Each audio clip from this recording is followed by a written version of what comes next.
Sporto.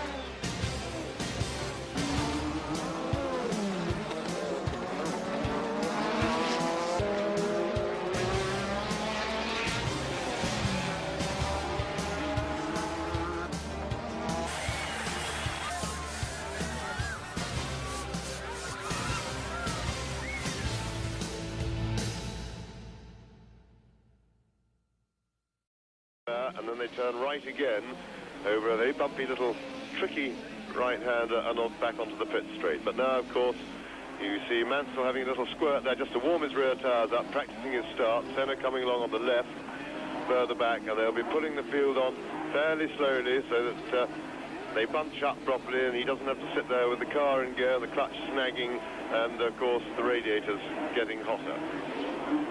Directly in front of me, Derek Ongaro, the British official starter of all the Grand Prix, watching the competitors getting into line, watching for those notices to be organised for them to show the course is clear.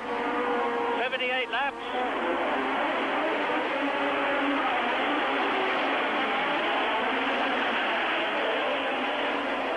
Up to the notorious Sandavot, and the first men are through.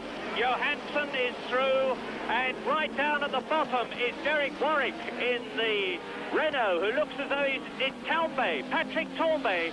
He's got no further in the 1985 Grand Prix than he did in 1984, because at this very corner last year, Patrick Tombay went off. He went into René Arnoux' Ferrari, and he stopped again. And it's Senna leading.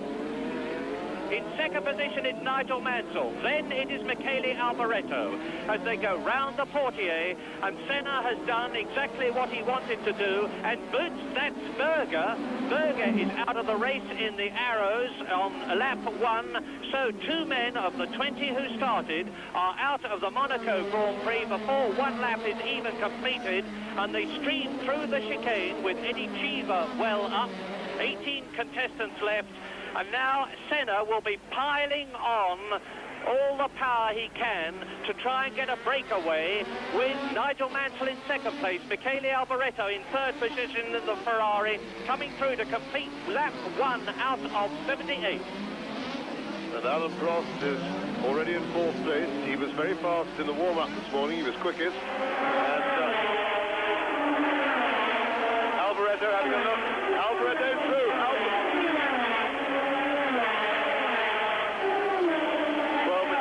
Michele Alboreto gave it everything he could on the braking manoeuvre. He got past Mansell, and he had a big snake. He locked his rear brake. The car went a little bit all over the place, but he's through and okay. And there is Alboreto now chasing. And Stefan Johansson, who didn't qualify very well after all sorts of problems, as you can see, in the pits, because he was involved in that coming together on the first lap. And so now it is Ayrton Senna leading, and Michele Alboreto trying to prevent the Brazilian from making the break at the early part of the race that he so very much wanted to do. Senna led by 1.7 seconds at the end of the first lap. 3 drivers already effectively out of the race: Berger, Tombay and Johansson. Senna leads. The man who won at Portugal was leading at San Marino until he had problems running out of fuel. De Angelis then took second place, and there is the pile-up behind the first 2 cars as the leader goes round the La Rascat. Senna, by the way, has got a special low first gear, which he had flown in last night, and the gap at the end of the second lap between Senna and Alboreto is still 1.7 seconds. And Prost is going up into third position. Prost is third now, ahead of Nigel Mansell, who's dropping back, and you see coming towards you the red and white Barbara McLaren. So it's the JPS Motors Renault of Senna leading. Alboreto, the Ferrari, is in second place. There he is, and he's closing, and Prost is third. And Nigel Mansell, I should say, is driving very sensibly, because it seems that he's not quite up with the pace. And one of the fears that a lot of the drivers had, and the pundits around the circuit, was that Mansell might hold people up and allow the leaders to get away if they could. And here we see the first corner, and you see Senna going through, Prost coming down the inside, squeezing inside, a fairly risky manoeuvre. But by and large, they got through. And there's the little bit of the messy bit with the Renaults going off, and that's Tombe, the car damaged. But Mansell is being very good. He let Prost go through then, which was sensible if he can't keep up. Ayrton Senna leading then. Alboreto in second place. There he is. In third position, it is Alain Prost. Fourth now, as Johansson is still in the pits in fourth position, and they're going through. There is Alboreto second. Now there's a long gap before Prost comes through in third place. It's Eddie Cheever in fourth place. Nigel Mansell is in fifth place. Elio Di Angelo is in sixth position, and Nicky Rosberg is in seventh place. Derek Warwick is in 10th position. Jonathan Palmer is in 17th place. And Martin Brundle is 15th ahead of Palmer, and you can see for yourself now that on lap 4, Alboreto is right up with the leader, Ayrton Senna. Yes, the pattern of the race now seems to be developing. It seems to be a bit of a two-man race between Senna and Alboreto, but Alain Prost is now in third place, and I don't think he'll be chasing just yet. McLaren have taken a little bit of a risk with their tyres. They've gambled on a fairly soft compound, and Prost, I think, will be anxious to nurse his tyres at this stage, more anxious to do that than to chase the leaders. I think he'll be waiting for that. Of course, he's got Cheever climbing all over the back of him, so he'll have to watch out for that, but he will be looking after his tyres. So this is the end of lap 4. Senna leading. Alboreto second. Alboreto, who was second in Brazil, second in Portugal, second in the World Championship. Into the right-hander at Saint-Devant. Now they climb up the hill. Still, Prost is third. Cheever is fourth. That is Stefan Johansson leaning over his car. Bitterly disappointed.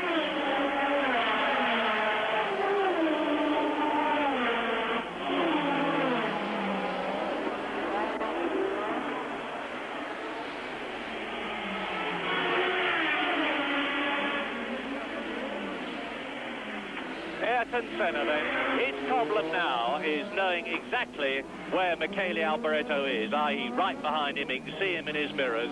To make sure that he sticks to his racing line, gives Alboreto no chance to get past, makes it very difficult indeed for the Italian in the Ferrari. And provided he does that, it is indeed going to be difficult for Michele to get through.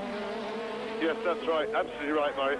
Senna, who's a very mature driver despite his relative inexperience, will be concentrating much more on keeping it smooth and making no mistakes rather than attacking. He's already seen that Alboreto keep up, but Prost is hauling them in really fast. Prost has absolutely romped away from Eddie Cheever, and he will shortly be joining the leading two, so we're going to have a three-way battle for the lead. Well, it was some 6 seconds between Alboreto and Prost previously. I've got the stopwatch running on the gap now. And as Prost goes by, it's 5.5 seconds. So Prost is gaining fast. Cheever is still in fourth position. De Angelis is up to fifth. Michael Mansell down to sixth.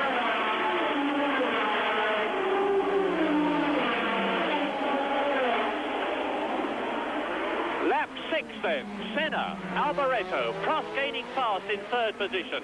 Then Eddie Cheever, fourth in the Alfa Romeo.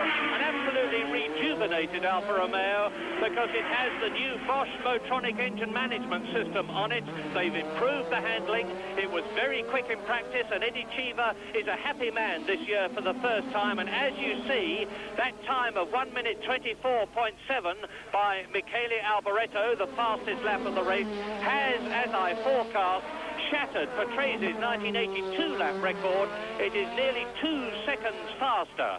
But Senna is making the pace. He's keeping a healthy gap in racing terms between himself and Alboreto, and giving Prost the chance to catch the two cars in front. And there is the little Frenchman. Cheever fourth, De Angelis fifth, Rosberg sixth, down to seventh place has gone Mansell, eighth is Boutsen, ninth is De Cesaris, 10th is Warwick, 11th Patrese, 12th is Lauda. And as you look at Prost, the gap between Alboreto second and Prost third is still 5.6 seconds. Prost into the climb up to the Hotel de Paris. Giva fourth. Fifth. Mansell sixth.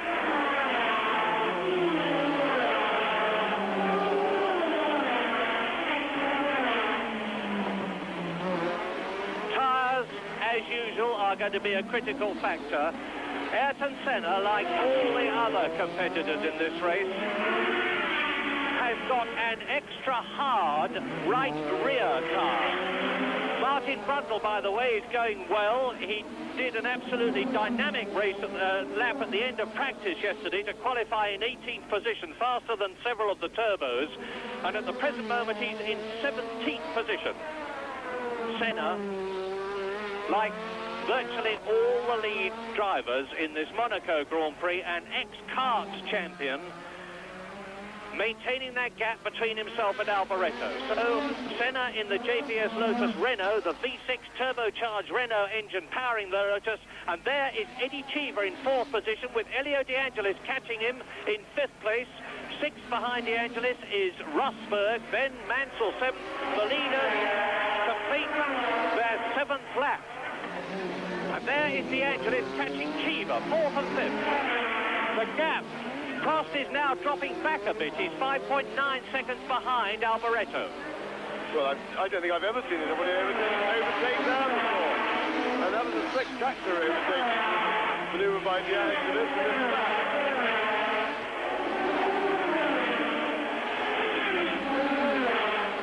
In fact, I think Cheever's probably in trouble because he slowed down and Rosberg went through as well. So I think Cheever's day is coming to some sort of an end.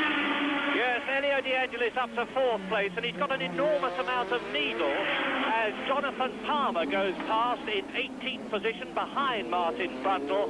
And look at this as Elio De Angelis takes Eddie Cheever in the Alfa Romeo. The Italian driver passes the Italian car, and up into fourth place goes De Angelis. So I might revise that view because, of course, Cheever then lost so much speed through there that it allowed Rosberg, as you see now, to come around the outside. So I said I thought he was in trouble. I think what happened, in fact, having seen that action replay, is that De Angelis jumped him and took him by surprise, and that caused the loss of momentum that allowed Rosberg to get past as well. There is Rosberg around the swimming pool section. There is De Angelis. Race order, lap 9. Senna leads, Alboreto second. In third position is Prost. In fourth position now, De Angelis. So both the JPS Lotus Renault cars are in four places. In fifth position, in fifth place is Keke Rosberg, and Cheever driving into the pits, and I wouldn't be at all surprised if it's gone out of the race. Eddie Cheever then, who started off in such an optimistic mood, is finishing the race in a state of acute pessimism to join Stefan Johansson, Patrick Tambay and Gerhard Berger, who are out on the 9th lap. Cheever being pushed in. Senna leads, Alboreto second. In third position, it is still Alain Prost, and the gap is steady between Prost in third place and the second place man, Michele Alboreto, in the Ferrari. Fourth, behind Prost, is Elio De Angelis. Fifth is Rosberg. Sixth is Mansell. 2 JPS Lotus Renaults, 2 Williams Hondas in the first 6, with the Ferrari of Alboreto and the McLaren of Prost. And as you look at a steady, stricken Eddie Cheever, obviously very fed up, and now you look at Thierry Boutsen being chased by De Cesaris, and they are in 7th and 8th positions, and Derek Warwick, who is in 9th position, coming out of La Rascasse. I will tell you that Ayrton Senna is increasing the gap.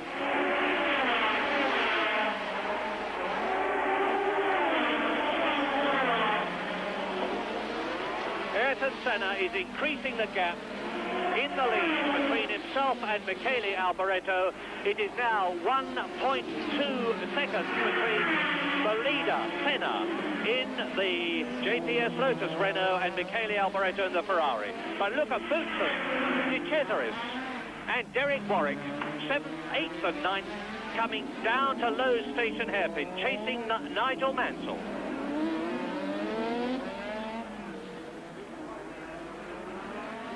Nigel Mansell 6th, behind his teammate Keke Rosberg.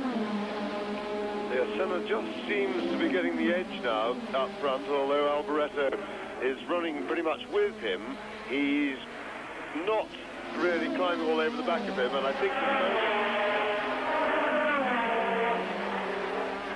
and the leaders have just gone past us, and there is a little bit of a gap developing. So Alboreto is now having to work hard to hold off.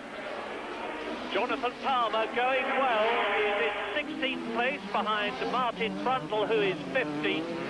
Derek Warwick is in 9th position. Nigel Mansell is 6th. And has just completed his 10th lap.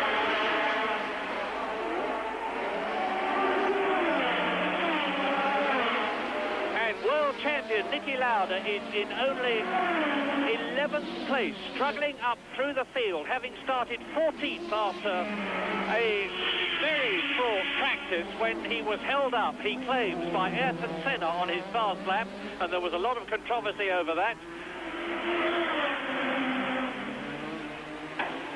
Down to the station hairpin.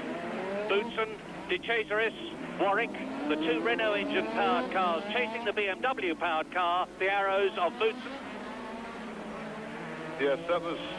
Ayrton Senna lost quite a lot of friends in qualifying yesterday, because having done his quick lap on his qualifying tyres, he then stayed out on the circuit and sort of tooled around slowly, getting in other people's way when they were on their quick lap. Now, there's no rules written about that, but there are sort of gentleman's principles, and Ayrton, in fact, exceeded the requirements of those principles, so he got himself a little bit unpopular yesterday.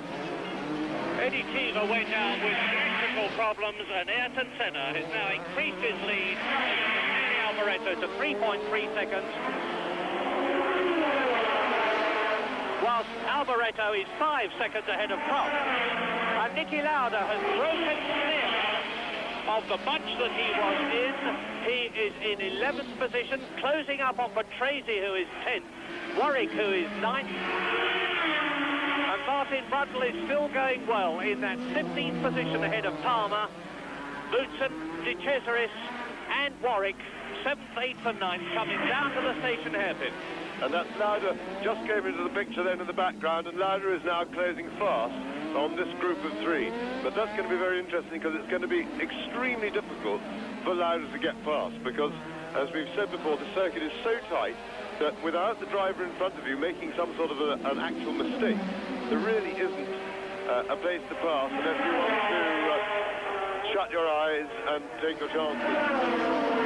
Lap 12, Senna is now 4.1 seconds ahead, and Alboreto is 5 seconds ahead of Prost in 3rd position, 4th De Angelis, 5th Rosberg, 6th Mansell. De Angelis all on his own, and there is the charger, the world champion Niki Lauda, and good news for Tolman fans, because Teo Fabi, who just qualified, is doing extremely well. He's in 14th place out of the 18 people who were running at one time. After Torbay went out at the beginning of the race, and Johansson, and Lauda is closing fast. Well, the pattern of the race is now definitely developing. Ayrton Senna taking it reasonably steady up front, is now proving a little bit too fast for Michele Alboreto, who's some 3 or 4 seconds down on him, and there's that fearsome battle, the 7th place, with Lauda about to catch them and to make that a 4-way battle. But Senna is now clearly establishing himself in front. Alboreto is dropping back a little bit, and Prost is really making no impression on Ayrton Senna. He's racing very much level with Alboreto. He's some 5 seconds behind. And there's a change of lead because Michele Alboreto has passed Ayrton Senna right in front of our position here, with Lauda catching up fast. Yes, and Ayrton Senna's in trouble because there was a lot of smoke coming from the back of his car, so Ayrton Senna looks to be in engine or turbo trouble. So, well, that is the sensation of the race so far. Ayrton Senna, who led in such a distinguished way, has lost the lead. There you see Alboreto going in. And now Alain Prost in the red and white car is right up with Senna, who signals to Prost to go past. The Frenchman does so. And now on lap 14 out of 78, Ayrton Senna is touring in, I suspect, to retire. And now Alain Prost, last year's winner in those dreadful weather conditions, has got to set about trying to catch the man who has always been the favourite for this race, Michele Alboreto. Yes, and we had a good picture then of the smoke coming from the back of Senna's car, and I would suspect that that is a blown turbo. Well, whatever it is, Senna's race is effectively finished, the second race in succession. But now we keep a very careful eye on Niki Lauda. You will have noticed probably that he's already passed Riccardo Patrese, and now the gap between Michele Alboreto, who has completed 14 laps, and Alain Prost, who is going through, is 7 seconds. There is the new race leader, 3 race victories in the past. And De Angelis, of course, is up into 3rd place. That's the World Championship leader. And De Angelis, who in the past has been consistent rather than a race winner, is leading the World Championship, with now Keke Rosberg up into 4th place. Nigel Mansell is in 5th position. And there, the Ayrton JPS Lotus Renault in the pits with the engine cover and the cockpit cover up off him, while they try to see what the damage is. And as ever, Senna sits imperturbably in the car. Lap 15 out of 78, Alboreto leads Prost by some 7 seconds, with De Angelis up to 3rd, Rosberg up to 4th, Mansell up to 5th. In 6th position now, it's De Cesaris. In 7th position, it is Derek Warwick. Behind Derek Warwick in 8th place and gaining is Niki Lauda. 9th is Riccardo Patrese. 10th is Nelson Piquet. 11th is Jacques Lafitte. And in 12th position, it is Theo Fabi in the Tolman.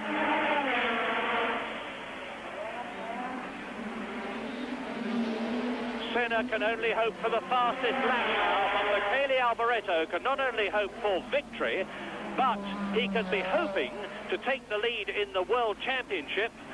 Elio De Angelis at the present moment is leading Alboreto by 5 points in the World Championship. Rosberg goes through, his Williams Honda sounding very crisp. Nigel Mansell the same. But now, De Cesaris in 6th place is gaining on Nigel Mansell. De Cesaris in the new lightweight Ligier, and Theo Fabi is right up with Lafitte, Piquet and Patrese. With Martin Brundle now in 12th position. Well, up at the front, we've got pretty much a stagnant situation at the moment. There is Prost going through around by the swimming pool section, and he's really not making as Alboreto now. He's about 7 seconds clear of Prost, and they seem to be fairly stalemated. There's not much change in the gap, so Alboreto is fending Prost off, but Prost maybe just looking after his tyre. Well, I said earlier that he was on a marginally soft compound, and he needs to give it a good... If that is the case, he'll be more concerned about nursing his tyres for the first 20 or 25 laps before he starts charging. And he's got Alboreto very much in his sight. He knows where he is. 7 seconds away is not a big gap. There's a long way to go. And Prost is driving very maturely these days. He's thinking carefully, which is...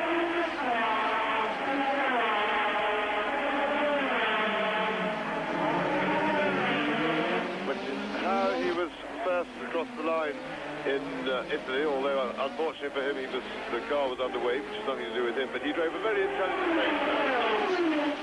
And that's Piquet's car and Patrese going off. Riccardo Patrese in the Alfa Romeo, and this is lap 17, and Piquet and Patrese both out, and that is Fabi's car. So Piquet, Patrese and Fabi in a tremendous coming together at Saint-Devote, all out of the race.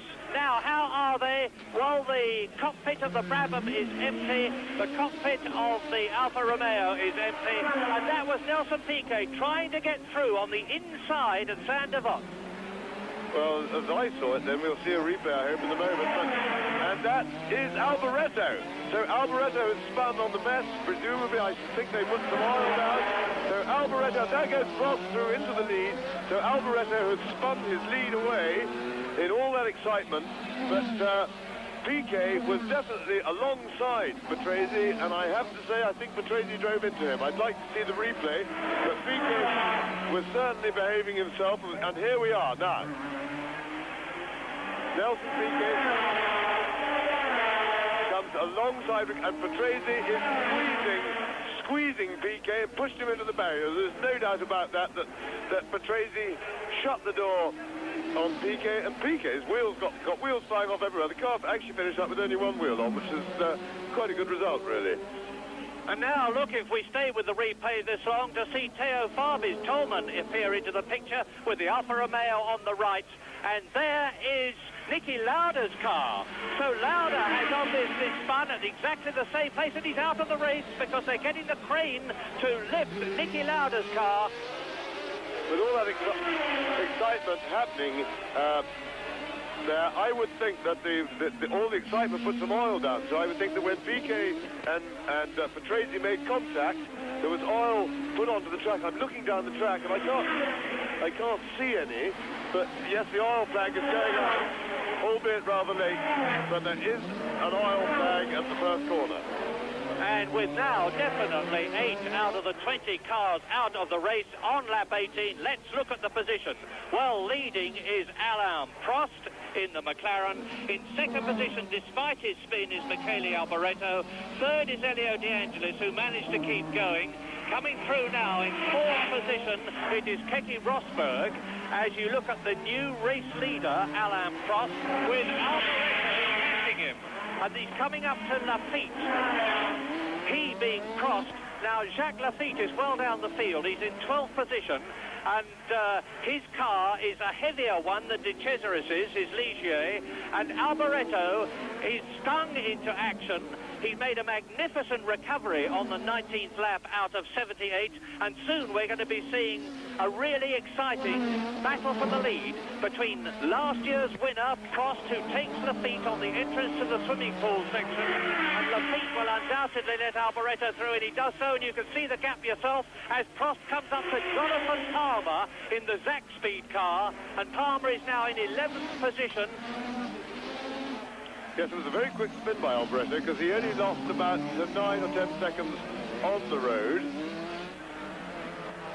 But it's really livened the race up, because these two, as we were saying just before all this excitement happened, they're the yellow and red stripe flags. They are the oil flags to denote that, not necessarily oil, but you can in fact see that slippery patch there just as they turn into the corner at Saint-Devote. There's a big oil stick there, but not so much in the braking area. Anyway, it's livened up the race for us, because we now have the two leaders nose to tail, and Alboreto is definitely a man with a bit of adrenaline going around him. Meantime, Prost has benefited from the multiple coming together. He is up into 9th position. Niki Lauda is 8th. Derek Warwick is in 7th place, and you're looking at the battle for the lead on lap 20, with Michele Alboreto having recovered, closed right up with Alain Prost, and the race order is Prost leading, Alboreto second. De Angelis is in 3rd place ahead of 4th man Rosberg. Up into 5th position has gone De Cesaris. In 6th position is Derek Warwick. In 7th place is Nigel Mansell. And Brundle is now into 8th place as I talk to you. And look at Alboreto swarming all over Alain Prost gearbox. That's right. Look, he's really looking for a way through. He's all over him like a rash. So the adrenaline charge from his mistake has really stung Alboreto into hyper-action. And along here, I don't think he'll be trying to pass into Senna. And there's Nelson Piquet looking pretty unhappy. He's walking back, and I think he'll feel more than a little bit miffed. And Alboreto is... Oh, he's really having a go, Michele Alboreto. And I think probably that he'd be wise not to rush it. He's got a lot of laps left to go yet, and there's no need to climb all over Prost too quickly. Big form this season. That's Riccardo Patrese explaining, probably somewhat heatedly, what happened. There seems little doubt that it was Patrese that caused the accident, which took Piquet out, and it looked as though Piquet's suspension broke when he hit the Armco from the way the bottom of his car was dragging along the ground and creating that tremendous shower of sparks. But now, lap 21, a stirring battle for the lead. Last year's winner, Alain Prost, who very much needs World Championship points. He's 4th equal in the championship with 9 points from his win at Brazil, and he didn't score at all in Portugal or San Marino, whereas Michele Alboreto, who is 2nd in the championship, behind Elio De Angelis, who, by the way, is 3rd in the race, and Alboreto challenging hard. So Alboreto 2nd, right up with Alain Prost, the race leader. Elio De Angelis in 3rd place. Keke Rosberg is in 4th position. Andrea De Cesaris is in 5th place. And there go the leaders.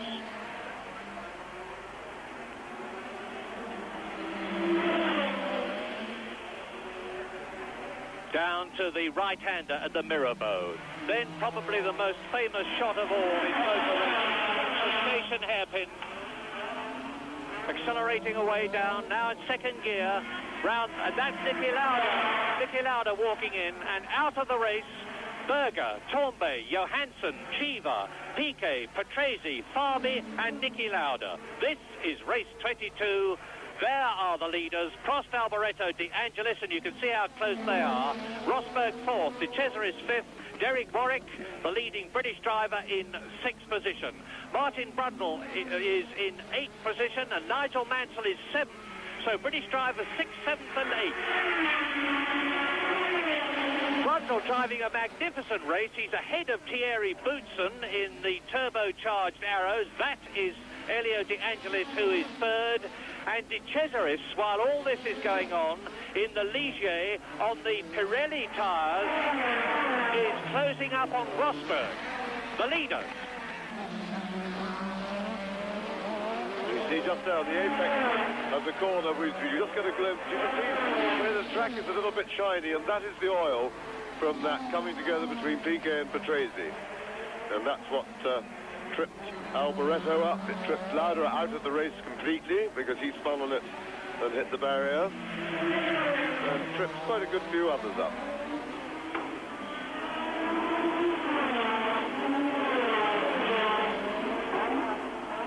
Round the portiere again, into the tunnel again, and as they go into the tunnel, the 4th place man, Keke Rosberg, has started his 23rd lap, going well in the Williams. Nigel Mansell is still running. Effectively, there are 9 people in the race out of the 20 who started. Those are the 9 who are all on the same lap, and they are Prost leading. There he is. Alboreto behind him 2nd. De Angelis 3rd. Rosberg is in 4th place. De Cesaris is 5th. Warwick is 6th. Mansell is 7th. In 8th position is Brundle, and Alboreto now has got an opportunity to get closer still to Alain Prost on acceleration as he comes through to complete his 23rd lap.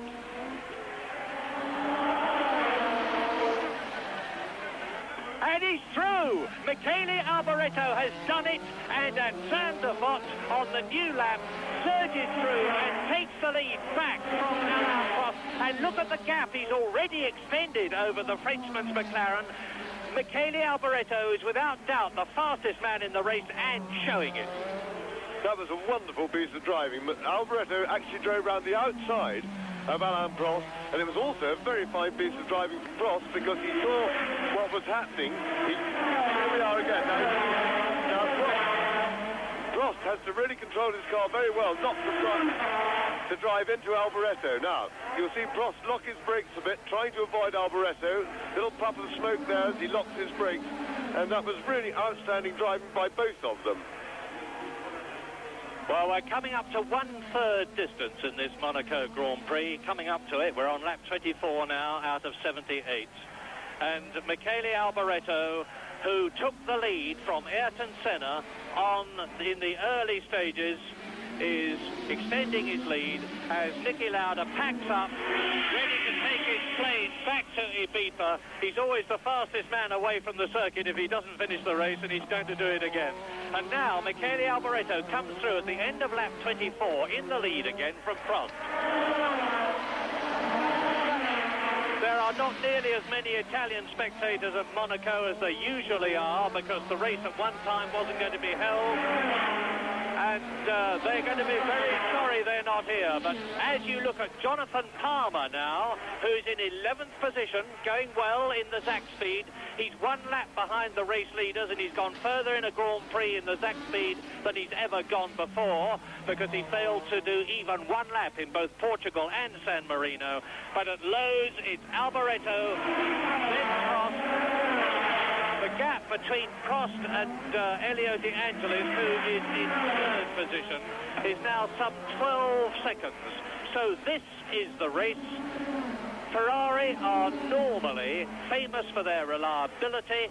This car is certainly the prettiest car in Grand Prix racing now, in my opinion. And if they keep up their famed reliability, even Alain Prost is going to have his time cut out to close with, let alone get past Michele Alboreto. Well, Michele Alboreto, who I've always admired enormously as a driver, put on a charge then that was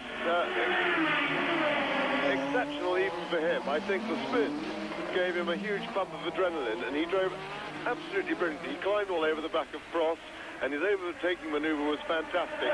But we've got a proper battle joined. The two leaders just gone past our commentary position. That was the horrid noise you heard. And Prost is not letting Alboreto get away. He's holding on really well. Prost teammate Niki Lauda, the reigning world champion, leaves his 4th Grand Prix yet to score a point in 1985. There goes the battle for 4th position. It's Rosberg. Warwick, so it's 4th, 5th and 6th virtually together. There they go. And Nigel Mansell will come into your picture in a moment. Keep looking back. Well, we just failed to see it, but Keke Rosberg there, the winner in 1983 at Monaco and the 1982 world champion, has got the Ligier, the Pirelli tired Ligier. I emphasize that because, in fact, there are only 4 Pirelli-tired cars in this race, or were when it began. They've had a lot of problems getting the tyres right, but they're getting them better and better, and they've really responded well to the 35 kilograms reduced weight of De Cesaris' Ligier, which is in 5th position. There is Warwick in the leading Renault-powered Renault car, with his teammate Patrick Courtney out on lap 1. Warwick then in 6th position, chasing that man, De Cesaris in the blue Ligier 5th, who is chasing Rosberg. There he is, rounding the swimming pool in the Williams Honda in 4th position. And on lap 27, Alboreto still leads. He leads now by 1.6 seconds from Prost, last year's winner. Prost is 10 seconds ahead of De Angelis. De Angelis is 13 seconds ahead of the 4th place man, Rosberg. That is Teo Farby, out because of the crash out after driving an exceptionally good race. Teo Farby. Warwick chasing Rosberg. Rosberg and Warwick sandwiching De Angelis. De Cesaris.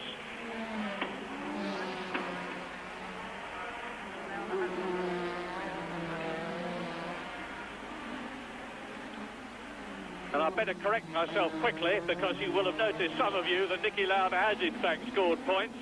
He scored points for a 4th place at San Marino. My apologies to Niki. But there is Martin Brundle. Now, you should see Thierry Boutsen right behind him shortly.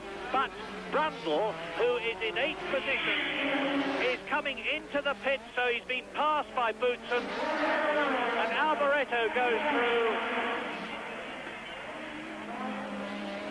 An interesting battle up front. Alboreto is definitely the dominant partner of these two, but Prost is holding on. He's struggling to hold on. He's really on the limit to keep up.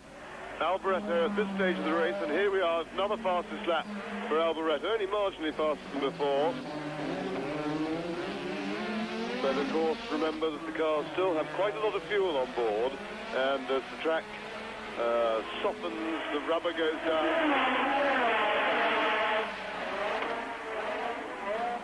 And the cars get lighter, we will of course expect them to go even quicker. Nigel Mansell behind these three, driving a good race. He's only just out of the points, having scored points for 5th positions at both Portugal and San Marino. And as the race settles down a little on the 28th lap, with 50 still to go, therefore it's a long, arduous and grueling race. And we look at the 4th, 5th and 6th men. Rosberg's in the Williams Honda, De Cesaris in the Ligier Renault, and Derek Warwick in the Renault-powered Renault. Ahead of them are Alboreto, Prost and De Angelis. And Prost is actually closing slowly on Alboreto. He's got the gap now down to 1.1 seconds. The lap before it was 1.6. The lap before that it was 1. And there's obviously something wrong with the accelerator or the brake or clutch pedals of Brundle's car in the pits. Yes, I would say that probably what's happening up front is that Alboreto, having tried to get away and failed, is probably consolidating his position and just taking it a little bit more easily. You can't drive this race as a total sprint. It's too far and too hard, so I suspect that Michele Alboreto has done the properly intelligent thing and is relaxing up and giving himself a little bit of a rest, because I don't think these two are going to race each other very hard for a little while. They're going to wait till later in the race to do the hard work. At the moment, I think they're probably taking a bit of a breather, and that has to be done here in Monte Carlo. While you're watching that, cast your minds back to the first corner of the race when Patrick Tambay went out at the first corner for the 2nd year in succession. For the same reason, a crash. This time, that crash ripped off the front of his car, damaged the brake cylinder, as a result of which he lost brake fluid, and he couldn't even drive back to the pits to get a new front for his car. And there goes Thierry Boutsen, going comparatively slowly as Alboreto goes past. Now, this will give Alboreto a chance to break away a bit, because Boutsen is now holding up Alain Prost in the McLaren. Is Boutsen going to move over and let the Frenchman through? Alain Prost will be metaphorically and probably actually fuming inside the cockpit of the Marlboro McLaren, because now Alboreto on the 30th lap has got a clear track in front of him, and Prost is through. And in fact was not held up very much by Boutsen. Martin Brundle had brake trouble, that's why he went into the pit. Elio De Angelis alone on the circuit, some 12 seconds behind Prost, but 25 seconds behind him. That tremendous battle rages still between Keke Rosberg in 4th position, De Cesaris in 5th, Warwick in 6th, Nigel Mansell is in 7th place, and Thierry Boutsen, who is 8th, has already been lapped, as Martin Brundle, back on the track, has got Alboreto coming up behind him and giving Prost the chance to close. I think a word should be said about Elio De Angelis, because his driving this year has, in my opinion, been extremely good. I think the arrival of Ayrton Senna in the team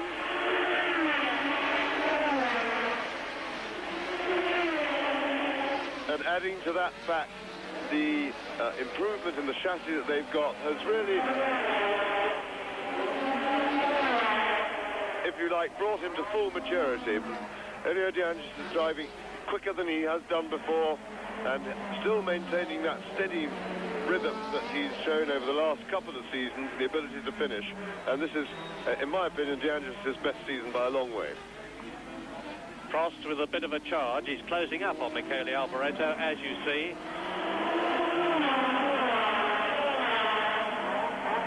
De Angelis still alone, still Rosberg, De Cesaris and Warwick almost locked together for 4th, 5th and 6th places, with De Angelis 3rd.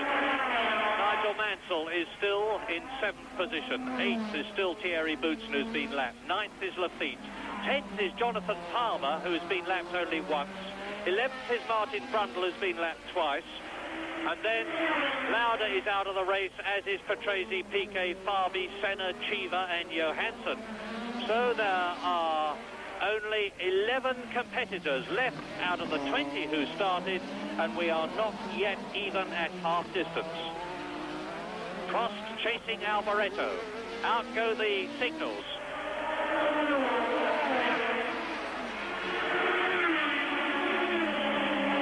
And we had a good shot of Alain Prost's pit board there, which told him that he was in P2, 2nd place.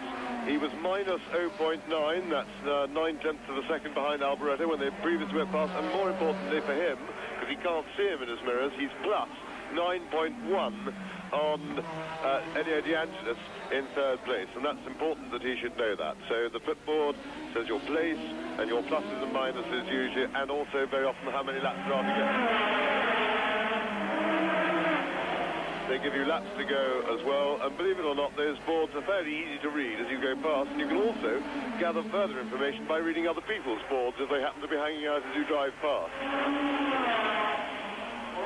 And Derek Warwick is ahead now of Keke Rosberg.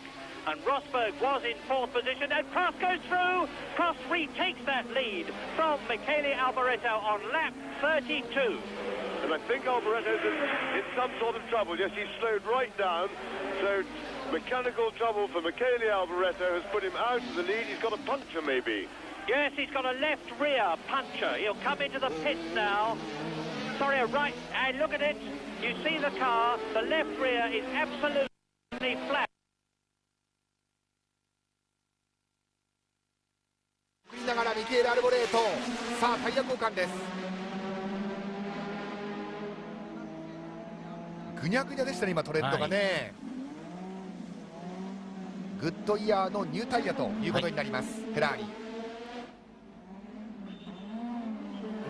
今から思うとちょっとゆっくりしすぎじゃないのという気もしてしまいますが。そうですね、16秒かかりましたもんね。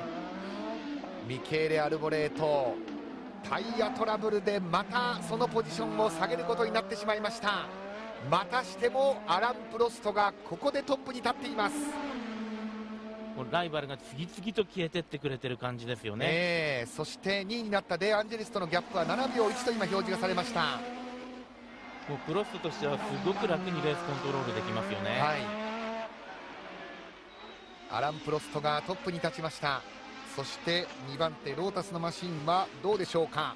今ようやくサイド試験という感じ。7秒1のギャップがあります。2番手にデ・アンジェリスです。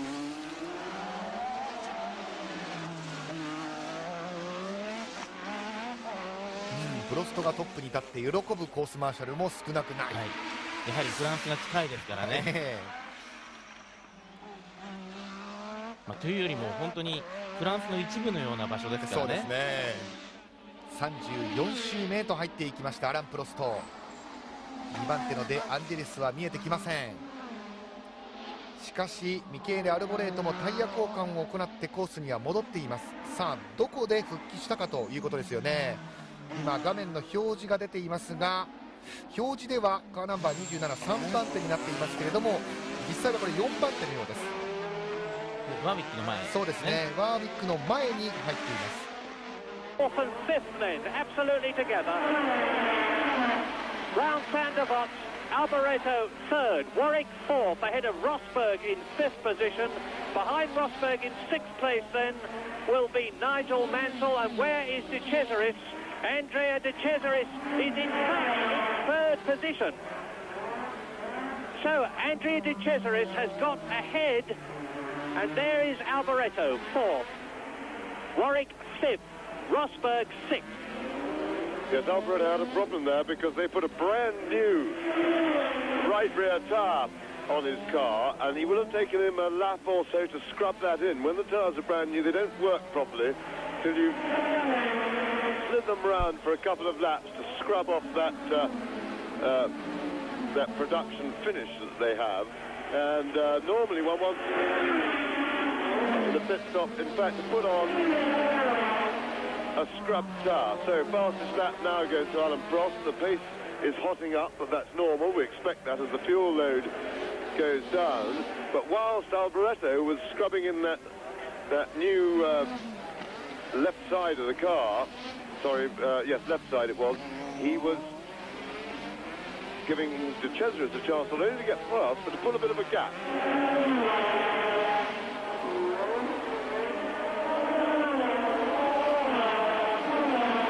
Lap 35, Alain Prost leads, Elio De Angelis second, Andrea De Cesaris third, Michele Alboreto fourth, there he goes. Fifth is Derek Warwick, sixth is Keke Rosberg, seventh is Nigel Mansell, they're all on the same lap. Thierry Boutsen is eighth but has been lapped. Jacques Lafitte is ninth. In 10th position is Jonathan Palmer. Then 3 laps down, but still running, is Martin Brundle, and those are the only runners left. 11 out of 20 on this, the 35th lap, which is just under half distance.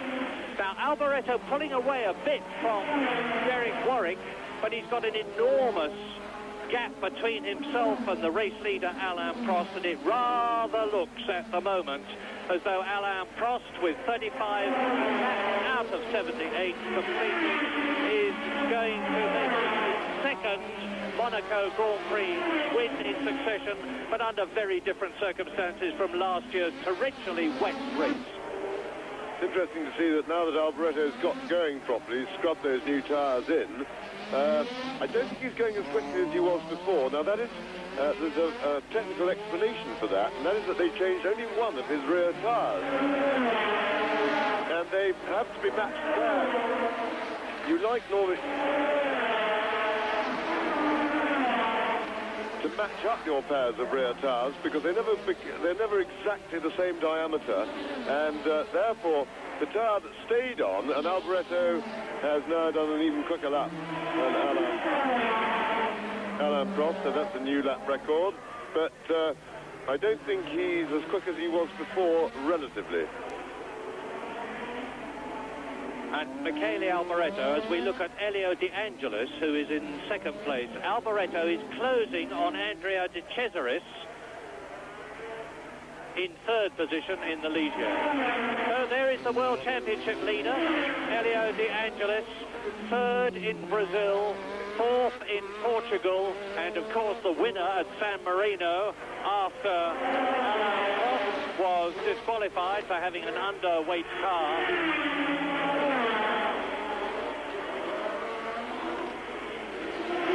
Martin Brundle in the background, who's been lapped, but still going well. He's in 11th position. De Angelis. Amazingly consistent, because last year, De Angelis had an absolutely superb season. Third in the World Championship last year. 4 third places, 3 fourth places, 4 fifth places, the 6th place, and very, very few retirements or failures to do really well in a Grand Prix. And Alboreto is going quicker and quicker. 1:24.7, his fastest lap so far, and of course the fastest lap of the race, is well over 2 seconds inside Riccardo Patrese's 1982 lap record. And the gap between the man you're watching, De Angelis, and Prost is about 11 seconds. Yes, I think I was a little bit hasty there and might have maligned Alboreto a bit, because now that he's got those new tyres scrubbed in, he seems to be really motoring. He's the quickest man on the circuit at the moment, and we might find it interesting to note that Alboreto is 42 seconds behind Alain Prost. because Alboreto is currently the quickest man on the track. So we'll keep an eye on that gap for you and tell you if he's closing. Well, he's certainly closing on De Cesaris. Here they are. De Cesaris in third position in the lightweight Ligier with its Renault engine. And behind him, Michele Alboreto, soon, I think, to be third, although De Cesaris is a notoriously difficult man to get past.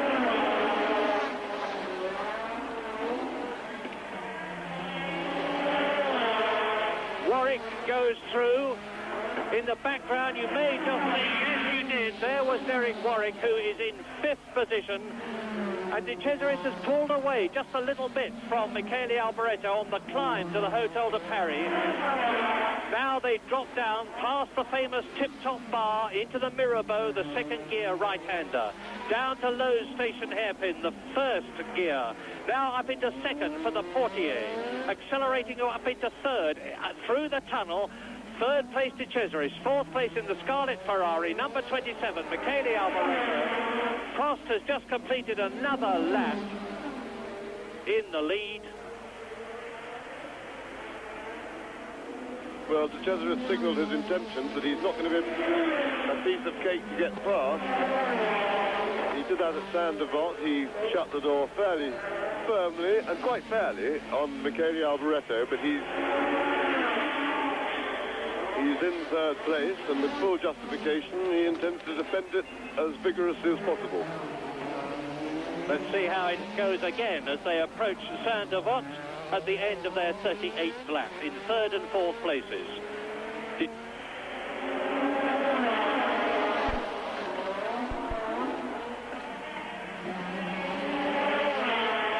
think Michele Alboreto has decided to give it best just for a short distance. Closer than ever as he comes up to the Hotel de Paris. This could be his opportunity to come out of the slipstream of De Cesaris' car and get through on braking as they go down to the Mirabeau. But De Cesaris shuts the door, which fails, and Alboreto goes through beautifully. Well, that was a risky manoeuvre by Alboreto. De Cesaris really looked as if he was going to have an accident about it. He tried to drive into Alboreto, and right at the last moment, he saw him. So at least he fended that off, because that would have been a great shame. Alboreto, now here we are. They're coming out of the casino square. The car goes very light there. Then a quick squirt, and down onto the brakes very hard. And Alboreto came really from a long way behind. I didn't think... In fact, I think, if anything, I was wrong in saying that. De Cesaris was within his right stern into the corner. Alboreto wasn't really alongside, and I think it was a bit cheeky on Alboreto's part, having seen that again. Came from too far behind, but anyway, his progress now continues. So Michele Alboreto up into third place, and now with plenty of daylight ahead of him to have a good run at the lead. And now Derek Warwick is going to set about De Cesaris, because De Cesaris is down to fourth. Has got Derek Warwick closing up on him in fifth position. We're now at half distance in the race as you see the arrows of Thierry Boutsen being passed by Nigel Mansell, and on lap 40 the order is Alain Prost in the lead with De Angelis second, Alboreto third, De Cesaris fourth, fifth is Derek Warwick, sixth is Keke Rosberg, seventh is Mansell, eighth is Lafitte.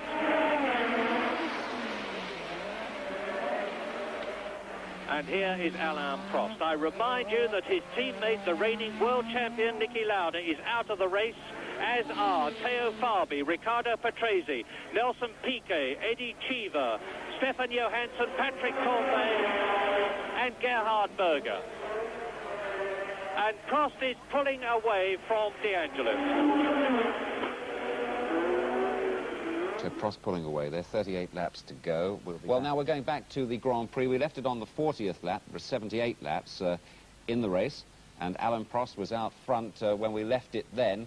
Good long way to go yet. So let's go back live now to James Hunt and Murray Walker. 無能時代にトップ改装中に試験員でっていうのがありましたからね、クラッシュしてしまったというのが、だからそういう点でも慎重に完璧を目指して走ってますよね。83年ルノー時代はトップと2ポイント差のランキング2位、はい、この前年84年はチームメイトニキ・ラウダと 0.5 ポイント差のランキング2位というところで、やはりこの85年シーズンプロストの走り、思うところというのはやっぱり違うものっていうのは感じられたんですか？確実にちゃんとゴールをしてポイントを稼ぐ、そしてその積み重ねがチャンピオンになるっていうのをものすごく分かってますからね。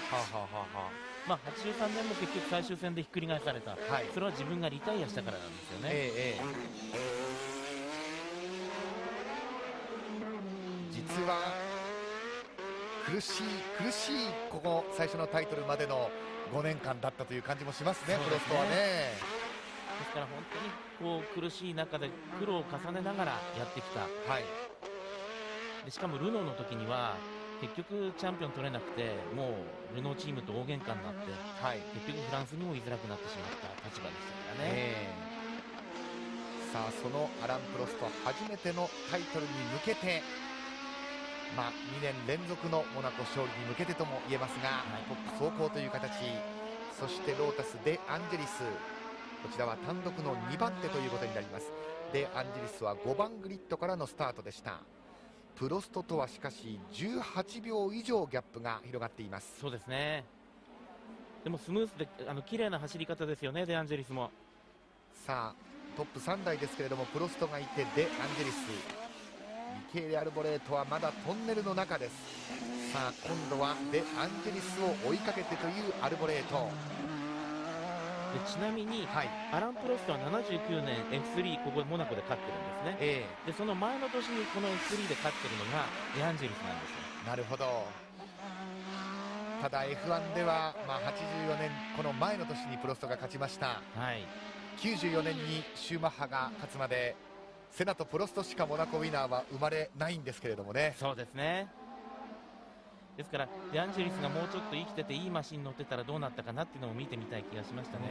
そうですね、リオ・デアンジェリスはこの翌年86年モナコグランプリの後のポール・リカールのテストで亡くなるということになりましたですからね。それで、デアンジェリスはイタリアの領家の指定で、すごく、知性もあったし教養もあった人ですね。でピアノがすごい上手だったんだそうですね。セベール、デアンジェリスで、現代だとエイドリアン・スーティルがそうなんですけどね。さあ画面はフェラーリミケーレ・アルボレートを捉えています。コース上で一番速いのはこの人。さあ果たして2番手デ・アンジェリスに追いつけるかどうかというレース展開です。アルボレート1分24秒012というファステストラップを出しています。23秒台がいよいよ見えてきました。トップはアラン・プロスト。ここから44周目を迎えるということになります。離れた2番手デ・アンジェリス、その後ろからミケーレ・アルボレートが猛追。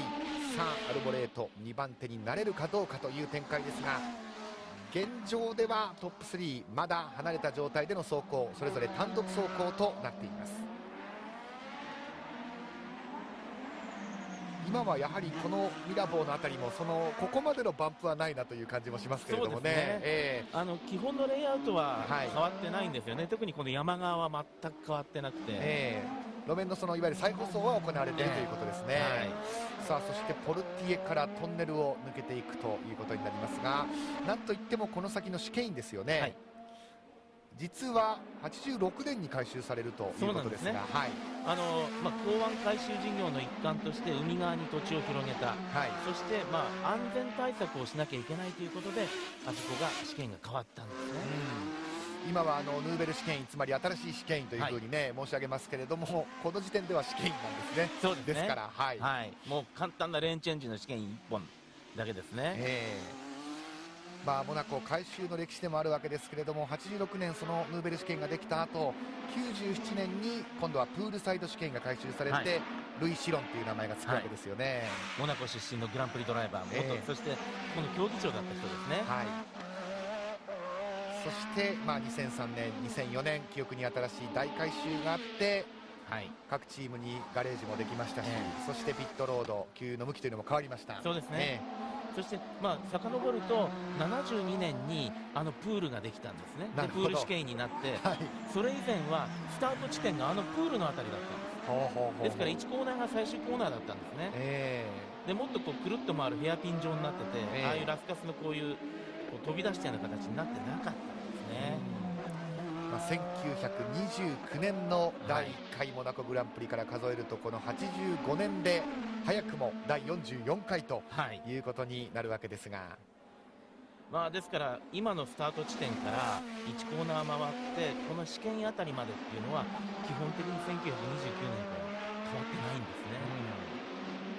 そして安全上の理由から、この85年シーズンも20台規制ということになっているわけですね。そうですね。で特にこの85年からですね、その安全という問題が随分こう言われるようになったんですね。というのも実はもっとその遡ると、この85年モナコグランプリの開催自体が危ぶまれたんですよ。でそれは理由は実はテレビの放映権問題だったんです。なるほど。で当時コンコルド協定に基づいてこの FIFA の今の FIA のスポーツの前身ですけども、FIFA の方でテレビ放映権を一括管理しようとしたんですね。でジャンマリー・バレストロ会長が放映権の、管理に対してモナコにも合意しろと言ったんですが、モナコの自動車クラブ ACM の、ミシェル・ボエリ会長はもう基本的に嫌だ、絶対嫌だって言ったんですね。でしかもボエリとバレストロってもともと仲悪いんですよ。パトリック・タンベイですね、スタート直後にリタイアしたドライバーですが、今インタビューを受けています。続けてください。そして結局その放映権に関しては、お互い話し合いをして開催に関しても、OK になったんですね。ただし放映権に関しては80年代後半までモナコは独自放映権管理ですからね。なるほど。で今も映像制作はモナコと日本とブラジルは独自制作ですからね。で結局その話の中でじゃあ話をまとめましたって言った時にバレストル会長は今度は自分がやってた安全対策のことを持ち出してきたんですね。なるほど。でモナコは危険じゃないかということで、それで回収しろというので、その時にコース査察官兼競技長のデレック・オンガロがでももう、86年に試験員も新しくなりますしっていうことでいろいろと収めたんですね。なるほどね。プロストとアンジェリスのギャップは20秒761と広がっています。20秒差あります。注目はデ・アンジェリスの後ろからアルボレート届くかどうかということになりますが、こちらがそのミケーレ・アルボレート、前にデ・アンジェリスを捉えているかどうか。このオフィシャルたちはずっと立ってますね。本当にね、そのレベルが高くて、ですからその危険だっていう意見が出たとしても、このマーシャルたちの働きが、そしてこのメディカルスタッフがコースいっぱいいるんですけど、この働きがモナコを続けさせている理由なんですよね。こちらはウィリアムズ・ホンダの2台ということになりますが、ロズベルグが前、マンセルが後ろです。ちょっと両者とも少しなんて言いますかね、出入りの激しいといいますか、アップアンドダウンを繰り返してというここまでのレース展開ですが、今度はロズベルグよりもマンセルの方が速さがありそうです。ウィリアムズ・ホンダ2台が並ぶホームストレート。当時のカーボンファイバーブレーキ難しかったんですね。やっぱり譲りましたね。そうですね。あそこすごいですね、うねりが。でも70年代の映像を見てもあんな感じでしたね。今いかにこの路面があれで良くなったのかっていう感じもしますけれども、今も若干うねってますけれどもね。ですからそのカーボンブレーキが難しいっていうのは、その発熱特性とかそういう部分が非常に難しかったと、今よりももっと難しかったそうなんですね。で面白いのは今回デアンジェリスとか何台かは鉄製のブレーキに戻してるんですよ。そのカーボンブレーキの感触が良くない、だから鉄製のブレーキの方がいいって言って戻しちゃったんですね。今ではもうカーボンのブレーキは当たり前というね、感じですけれども、せいぜいこのメーカーのブレーキの感じが良くないからこっちがいいとかっていうのがあるぐらいですもんね。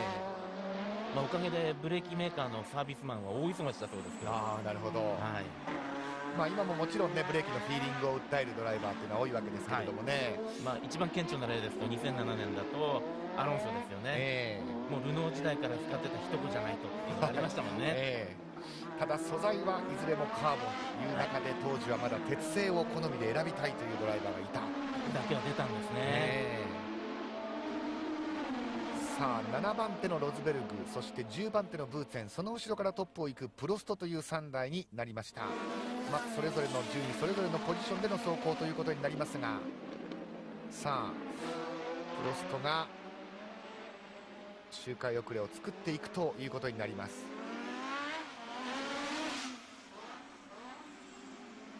かなりロズベルグは後方に置かれてしまったようですね。そうですね、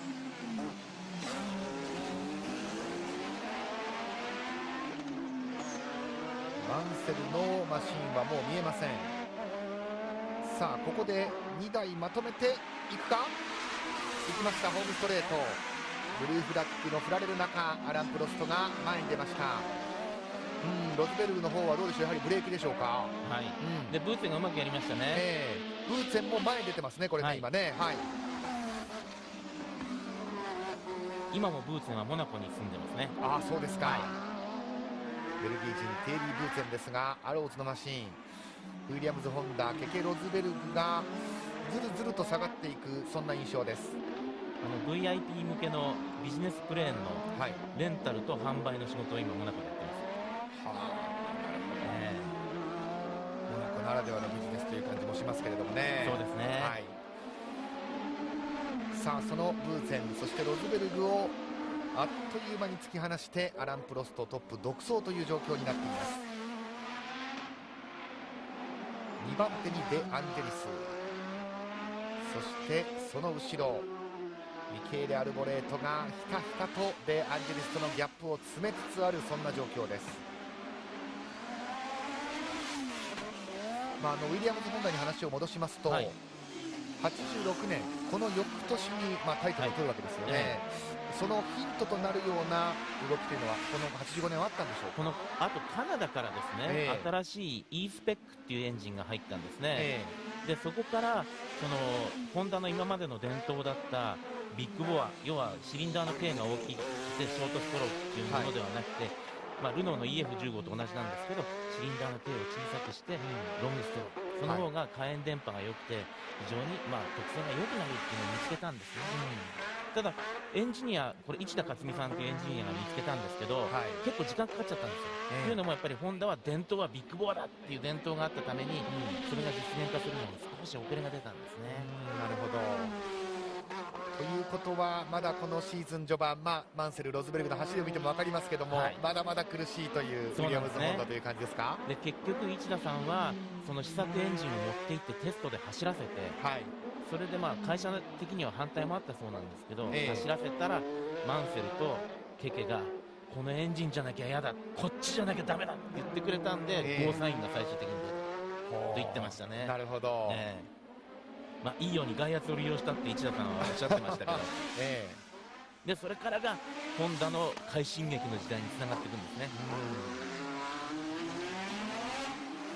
1人の名前挙げましたけど、もちろんね、それはホンダのそのスタッフ全体が、コンピューター屋さん、8件っていう第8研究のコンピューター屋さんもそうでしたし、テレメトリやった人たちもそうだし、いろんなものがうまくいっていった時代なんですね。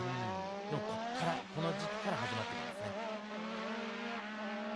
さあしかしウィリアムズ・ホンダ、ナイジェル・マンセルは間もなくプロストに周回遅れにされそう、そんな雰囲気です。マクラーレン、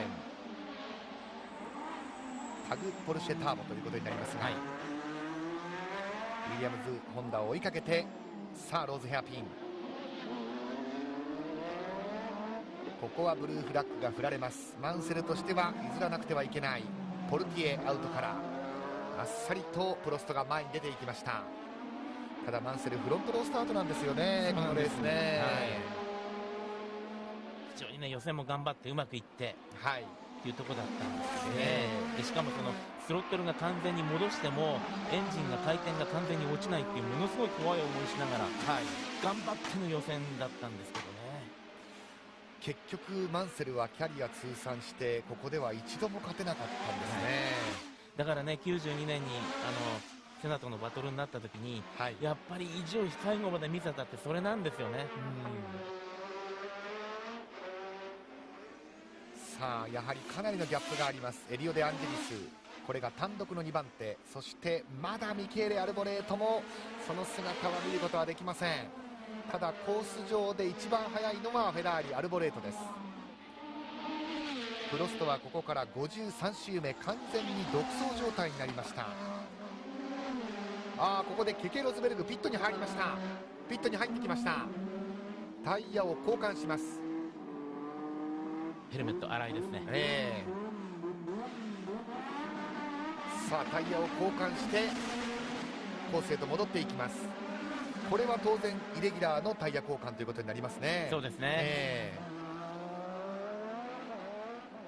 やっぱりねリアタイヤきついんですよ。特にホンダのまだこの時の B スペックのエンジン特性だと、急激にパワーがバンってあるところから立ち上がりますから、こうスムーズな加速をしたいっていうこの市街地コースね非常に厳しいんですよね。なるほどなるほど。そしていわゆる現代の F1 ですとそのタイヤへの厳しさというのは空力的なものというような言われ方もしますけれども、その差というのは当時はどうなんでしょうかね。多少ありますよね、で特にモナコって現代もいろんなウィングレットつけたりしますよね、ところがこの年は前の年まではリアウィングの外側にウィングレットを翼端板の外つけてましたよね、ところがこの年からは禁止になりましたから、やっぱりそういう点ではダウンフォース欲しいよっていう車なんですねみんな。ただロータスだけは、サイドポンツーンの後ろリアウィングの前にちょっとウィングレットをつけてて、これがうまくいってもうどんどんそれが流行っていくわけですよね、でどんどん規制してもいまだにそれが残ってるわけですよね。そのルールとの追いかけっこというのは続いているということですね、ですからリアウィングレットがなくなった、リアを抑える力が少し減った、それなのにエンジンの特性がスムーズに立ち上がってくれなくて急激にバーンってオイルスピンが起きるような状態だとリアがどんどん傷んでいくわけですよね。なるほど、そして今よりもどうなんでしょう、モナコだからということもあるかもしれませんけれどもドライバーによって順位が違うなという感じがしますよね。チームメートが離れてますよね、順位がね。やっぱりね、それでしかもこの時はパドルシフトではなくて、右手でシフトチェンジをしなきゃいけない、しかもシーケンシャルじゃないので、H 型のパターンのシフトをそうなんですか、普通の車のマニュアルシフトと同じなので、ですからそれを操作しながらの運転ですからね。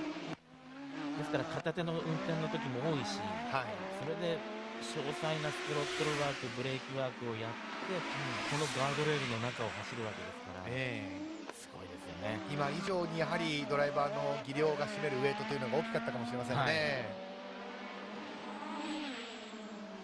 ですからケケが前にここで優勝した時にはもう手の皮が抜けちゃってたんですよね、右手の皮が。さあジョナサン・パーマーを画面が捉えました。パーマーを追いかけてアラン・プロスト、パーマーを周回遅れに間もなくしようというところです。ザックスピード、ジョナサン・パーマーもまだコース上とどまっています。でザックスピードは F1 にいる間ずっとこのウエストっていうタバコが、赤白でスポンサーついてたんですけど、後にマクラーレンに行きましたね。でマクラーレンに行った時にマクラーレンメルセデスの色を銀に合わせて、結局タバコのパッケージも銀になっちゃったんですよねなんとなくチームとスポンサーとの力関係というのがね、見えなくもありませんが、さあジョナサン・パーマーをどこでかわしてくるでしょうか。アラン・プロスト、ここまでは本当に沈着冷静、ミスのないドライブが続いています。このザックスピードは本当によく頑張ったチームですね、自分たちで車体もエンジンもやるっていうのはプライベートだったとしてはすごかったですよ。そうですよね、さあアウトに振って、ただスピードが違う感じ。マクラーレンが今ザックスピードを置き去りにしていきます。マクラーレンのこの車についてはいかがでしょうか。前年の改修型なんですね。 MP4-2B ということですね。MP4-2 を85年レギュレーションに対応して改良してきた、でもう前の年がいい車でしたよね、でさらにそういう点ではリファインしちゃって、より良くなってるんですよね、でもちろんタイヤがミシュランからグッドイヤーに変わったところが、タイヤが変わってもそれをうまく対応しちゃってるんですよ、この辺がね、このチームの技術力、特に、ある人に言わせるとパラノイアだって言われるんだけど、ジョン・バーナードの集中力とその技術の高さですよね。どうなんでしょうか、プロストとニキ・ラウダはこの85年シーズン本当に対照的な、結果になるわけですけれども、プロスト向きだったかもしれませんね、アルボレートがまたそうですね、ミケーレ・アルボレートがファステスト23秒台です。1分23秒284というタイムを出しました。で多分ラウダはもうその自分の時代ではなく、アランの時代が来たなっていうのをもう悟ったんでしょうね。特にその前の年のポルトガルでもそうだったでしょうし、あの時ね、表彰台でこれからジュニア時代だよって、プロストに言ったそうですからね。そうですか、そして、ポルトガルグランプリこの年ですけれども、アイルトン・セナが初めてのポールポジション、初めての優勝というのも飾っていますが、セナについてはどうなんですか、こいつの時代が来るという空気はあったんでしょうかね、この時点で。だから、ものすごくみんなそれを意識したはずなんですよね、でしかもその予選はうまく速い、決勝でもかなりガンガンいってしまう、ただまだ F3 から上がってきて、2シーズン目で、燃費管理とかそういう走り方ができてなかった、そこが彼の弱点だったけど、それをやられちゃったらこいつは恐ろしいなってみんな思ってたはずなんですよ、だから悪道セナとかみんな呼んでたし、で予選でブロックしやがったなこいつっていうので今回も怒られてしまったっていうのがあるんですね、でセナはその予選ブロックしちゃった後にですね、ラウダのとこ謝りに行ってるんですよね、そしたらラウダが、もう怒り心頭で切れまくってましたから、セナに対してうせろって言ったんですね。怖いですね、そしたら結局でも、セナも予選用タイヤ、旧タイヤとレース用タイヤをいろいろと試してたっていうのが分かって、この後のポール・リカールのテストで逆にラウダがあの時はごめんよって謝りに行ったそうなんですね。それはセナがわざとブロックしたわけじゃないということが分かって、ラウダはテストで謝りに行った、で謝りに行って、そしてでもラウダからごめんよって言ってもらえたドライバーって何人いるんだろうっていうのが当時の話題だったそうですね。なるほど、ただ、本当はね、ある程度意図的な部分もあったみたいですよ、その抑えたっていうのは、そういう点でもね、アイルトンってすごく狡猾な部分もありましたからね。さあアローズのブーツェン、その後ろからミケーレ・アルボレートという状況です。クリーム色のシャシー、アローズのマシンを周回遅れにしようというところですが、アローズはまだこの頃はデイブ・バスという人が設計してたんですね、そして87年から新人のデザイナーがマシンをデザインしたんですよ、眼鏡かけた大学生みたいな男だったんですけど、それがロス・ブラウンなんですね。なるほど、アローズは BMW エンジンを使っていますが、このシーズンブーツェンが道を譲る形になりました。プロスト独走ですけれども、デ・アンジェリスにご覧のようにアルボレートが迫ってきています。ここにいましたアルボレート、当然サインボードで分かってますからね。そうですね、来ましたね、やはりここまでね、集中力を切らさずにここまで持ってきました。で面白いのはアルボレートの車は、モノコックの表面がつるっとしててそのまま外に出てるんですよね、もう現代の F1 に近い設計なんです、ところがデアンジェリスのロータスは、モノコックの外側にカウルがつくっていう、先ほどセナのマシンはねカウル全部持ち上げてましたもんね、ああいう形で、昔のデザインなんですよね。そういう意味ではフェラーリこのマシンは進んでいたということになりますが、さあフェラーリのアルボレートと6秒4というギャップ、2番手でアンジェリスと3番手アルボレート6秒4、差が詰まってきました。ですから同じカーボンコンポジットのモノコックなんですけれども、はい、旧世代のロータスと新世代の始まりだったこのフェラーリの戦いでもあるんですよね。ただそれが性能差がほぼイコールだったというところが面白いですよね。そうですね。でしかもロータスは歴代最高のハンドリングマシンであったっていうのがまたすごいところですね。このマシンはロータス、今黒いマシン映ってますけども、セナも絶賛だったそうですね。もう人生で最高のマシンだと言ってましたから、残念ながらそのアイルトン・セナ、レース序盤でこのモナコはリタイアしていますが、チームメイトデアンジェリスは2番手、しかしその後ろからカーナンバー27フェラーリミケーレ・アルボレートがひたひたと迫ってきました。ですからフェラーリもね、その今まではエンジンパワーありきで、そのどちらかというとこう荒っぽい車だったのが、この車はものすごくこう繊細に動きが取れる、すごく英国車的な動きなんですよね。なるほど、はい。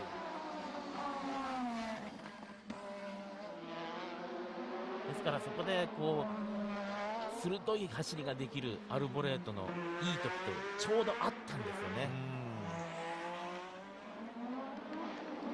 さあローズヘアピンですが、当然アルボレート黒いマシンを捉えているはずです。もう少しです。さあ差が詰まってきました。海岸通りへと出ていきます。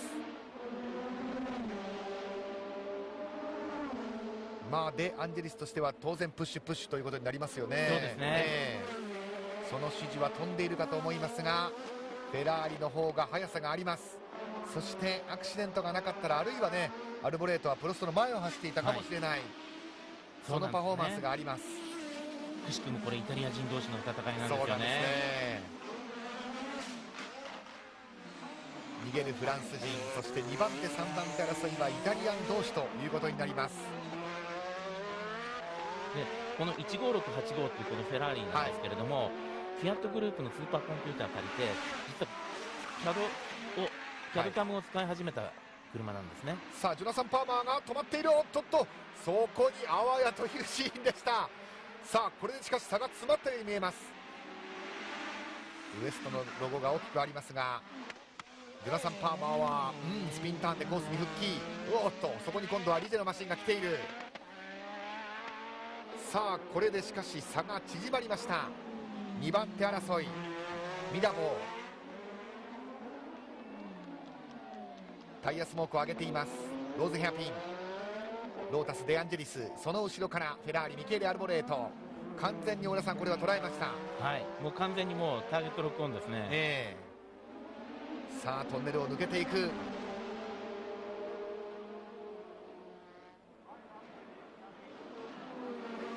全開で通り抜けるシケイン、果たしてアルボレートどこで仕掛けてくるでしょうか。幾度となくを Lap 61 out of 78, and this is the excitement because Michele Alboreto in third place in the Scarlet Ferrari has conducted a fantastic charge through the field after having to stop to change a punctured left rear tyre. He has carved down the gap between himself and Elio De Angelis in the JPS Lotus Renault, who is second, and you can see that there is no gap now, and Michele Alboreto, who has led this race, is soon to be back in second place behind Alain Prost, the leader. Yes, and this is really an important personal battle on home ground. The two top Italian drivers aspiring as well. Alboreto's had a very eventful race, of course. He led for a while, he then spun on the oil that was put down in accident at Saint-Devote early in the race, came back into the race only to retook the lead from Alain Prost, may have just brushed some barriers either in his spin or later because he then had a puncture, went in and changed tyres, and another charge back through the field, and here he is now challenging Elio De Angelis for second place. A very stirring drive indeed from Alboreto. He's driven with real verve today. And these two, of course, are the men who are leading the World Championship. Elio De Angelis in the black and gold JPS Lotus Renault is leading the championship on 16 points. And Alboreto is second with 12 points.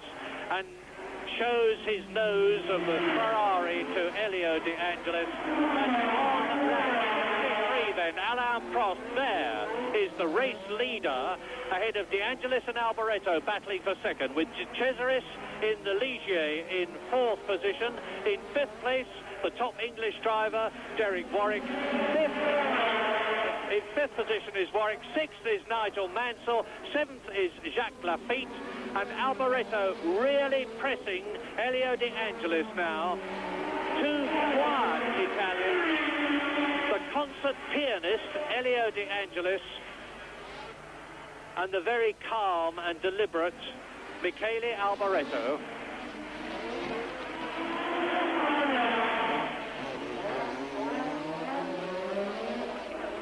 Going through now to complete their 63rd lap.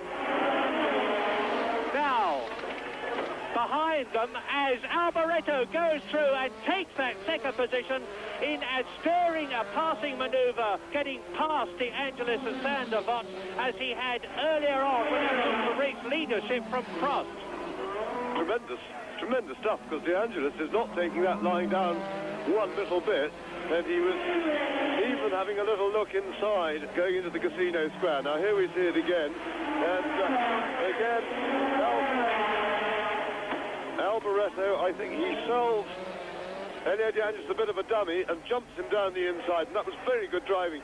Really, Alboreto has put on the most entertaining and stirring display today.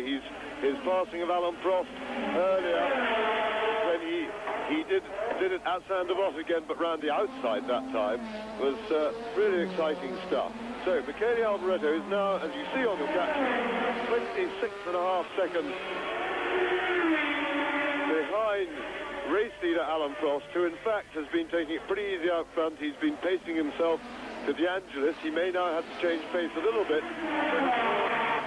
With only some 14 laps to go, he's got plenty of space with which to manoeuvre, so I don't think Prost will be getting very excited or worried out front there.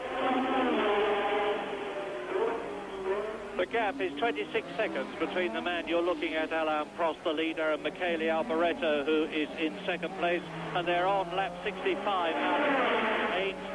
Third now is De Angelis, fourth is De Cesaris, fifth is Warwick, sixth is Mansell, seventh is Jacques Lafitte, eighth is Keke Rosberg, ninth is Thierry Boutsen, 10th is Jonathan Palmer, 11th of the last man running is Martin Brundle, and only five are on the same lap. Prost, De Angelis, Alboreto, De Cesaris and Derek Warwick. Alain Prost, as ever, has driven a smooth, effortless copybook race, pressurizing the men in front of him when he had to, withstanding pressure himself when he had to, and then that epic moment when he took the lead of the race, which he has held ever since. And as you can see, there's just about 13 laps to go now. Keke Rosberg is slowing down with Jacques Lafitte in front of him and Thierry Boutsen behind him. Rosberg in 8th position has been into the pits, but Nigel Mansell, his teammate, in 6th place. Looks as though he's going to finish in the points for the third race in succession. I tell you that everybody in this position, which by the way is out in the open here at Monaco with no cover over us at all, is looking apprehensively at the skies. If Alboreto and Prost maintain their positions, they'll be equal leaders in the championship on 18 points. That's interesting. Yes, the sky, the cloud still looks high. I don't think it's going to rain, but it isn't half cold here. I'm rather stupidly sitting here in my Riviera shorts. Comes the sunny Riviera, I'm absolutely freezing. But I'm quite sure Prost isn't. He'll be working very hard. Of course, remember, it's terribly hot in the cockpit of those Grand Prix cars. You've got big heavy overalls on as well, and an extremely high rate of physical activity for the driver there. Hard, very hard work, remember, to drive these cars, and Prost and all the drivers will now be very, very tired indeed. It's really almost like a battle to hang on physically at this stage of the race. You get very high G loadings, you're being thrown around, it's bumpy, look at the way the car goes light there over the hump out of the Casino Square, and they're doing something like 26 or 28 gear changes a lap around here, so whilst we say that to drive well you've got to drive smoothly, you're pretty busy physically in the cockpit of these cars. Yes, and you should never do mental arithmetic while you're talking to people because, of course, Prost and Alboreto would be in second position, equal, because De Angelis would still be leading the world championship if he finishes where he is. That remains to be seen. We're on lap 67 now, 78-lap race. There's the race leader. Still Alboreto second, De Angelis third, De Cesaris fourth. 26 seconds between the leader and the second place man. 5 seconds between Alboreto and De Angelis in third position. Then De Cesaris, the leading Pirelli tired car, in fourth place. That's the Ligier with the Renault engine. Then another Renault engined car. That is Derek Warwick in fifth place with Nigel Mansell 1 lap behind in sixth place on his way to another world championship. On the same lap as Jacques Lafitte, who is seventh. Keke Rosberg, who is in eighth position. Thierry Boutsen is ninth, 2 laps behind the race leader. 10th is Palmer, 11th is Brundle, only 11 men still driving. Yes, and as you mentioned just now, De Cesaris' performance running in a nice steady fourth place. His performance on Pirelli tyres is certainly their best performance to date in a Grand Prix, and very encouraging really for Grand Prix racing in general, because we need 2 tyre companies involved. Pirelli have been improving, but this is certainly their most competitive performance yet, although one shouldn't maybe get too excited about that, because this is a peculiar circuit, and tyres that work here may not necessarily be any good anywhere else. So, but I think we all hope that Pirelli will get fully competitive as soon as possible, because that will be good for the sport. And just look at the way Michele Alboreto is throwing that V6 Ferrari about with some 750 horsepower under his foot. They're doing about 175 miles an hour when they come out of the tunnel, and nearly 170 miles an hour as they go up the hill. A quite incredible performance, and the gap between Prost and Alboreto is still 26 seconds, just under, so that shows you how quickly Prost is going. He's got his race rhythm, he's not easing up. He's coming up now to Derek Warwick to lap him, and Warwick is in 5th place, 1 minute and 24 seconds behind Alain Prost. That's just about right, because the fastest lap that we've had so far is Michele Alboreto at just over 1 minute 23 seconds. There is definitely light rain now. The papers on the bench in front of me are starting to get spotted with rain. It's not yet going to affect the circuit, of course, the track, and it affects Prost just as much as it'll affect Alboreto and all the rest of them. Now, is Derek Warwick going to move over? There's the blue flag to tell the Englishman in the Renault that there is somebody behind him and he should move over and let him through. Well, this must be a deja vu nightmare for Alain Prost. Out there with a comfortable lead, should he push hard? Now, although there certainly isn't enough rain as yet to have made the track wet or in any way slippery, but Prost will probably have seen the spots of rain on his visor, and then you're in that terrible dilemma where you're not quite sure how wet the track's going to be at each succeeding corner as they arrive. And so you tiptoe a little bit and then kick yourself afterwards when the track turned out dry. But Prost will be aware of the spots of rain, and he will remember that disaster some 3 or 4 years ago when he was leading the race with only a few laps to go in the Renault and got on to let it all get away from him coming out of the chicane, which is where he's headed for right now. Yes, and Alain Prost, who had a magnificent victory, just beating Ayrton Senna last year in the torrential rain conditions, is now on his 70th lap in this 78-lap race, with Michele Alboreto in second position, with Elio De Angelis in that third place, ahead of fourth man Andrea De Cesaris in fifth position, Derek Warwick in sixth position, Nigel Mansell. Derek Warwick has been lapped by the race leader, so only the first four are on the same lap. Jonathan Palmer, having spun at Sander Vos, holding up Michele Alboreto, who is then in the lead with Alain Prost just behind him. And Jonathan Palmer got going again and is on his way to completing his first Grand Prix in the German Zack-Speed car, with its four-cylinder engine, going very slow indeed compared with Prost, who passes on the outside, going into the Mirabeau, then down to Lowe's station hairpin in first gear, rolls it round.